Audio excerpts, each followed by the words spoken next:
Comedian Bill Maher shares how an unexpected dinner with Donald Trump came about, thanks to a connection with musician Kid Rock.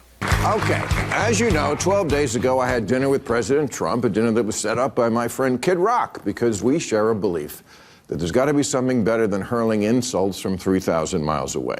A few days later, comedian Larry David wrote a satirical essay for the New York Times entitled My Dinner with Adolf, where he was mocking Bill Maher for having dinner with Donald Trump. Up next, Bill Maher sits down with Piers Morgan and talk about the essay of Larry David. Were you friends? Are you friends? Yes, of course. I mean, this wasn't, my favorite moment of our friendship, but But I think the minute you play the Hitler card, That's what I think. You've lost the argument. Yes. To use the Hitler thing, first of all, I just think it's kind of insulting to 6 million dead Jews. Then, reporter Shannon Bream calls out why comparing Trump to Hitler isn't just lazy, it's flat out disrespectful. This is a president right now who is getting blowback for using executive orders to try to shut down anti-Semitism on college campuses. So I find it rich that there would be this constant equation of him with Nazism or with Hitler. I think it's lazy. I think it's offensive to people who actually suffered at the hands of Hitler.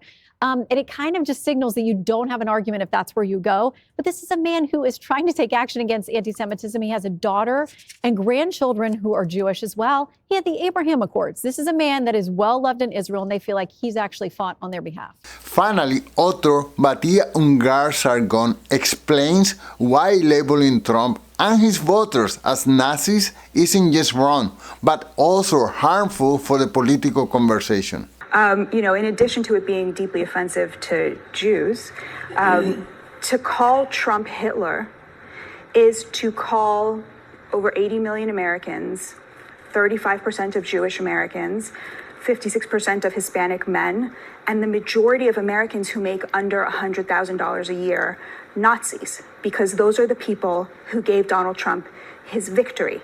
That's effectively what they are doing when these millionaires come out here and call Trump Hitler. They are calling working class Americans Nazis because they chose the person they thought would give their children back the future they were promised by this country. And it just has to stop. I think that extreme labels don't move us forward to have any kind of conversation. They dehumanize the person on the other side and they entrench us in our position, which all of that make it harder to find a way to understand and communicate with each other. Well, that's it for today. If you have any comment, please drop them below. Thank you so much for watching and until soon. Peace.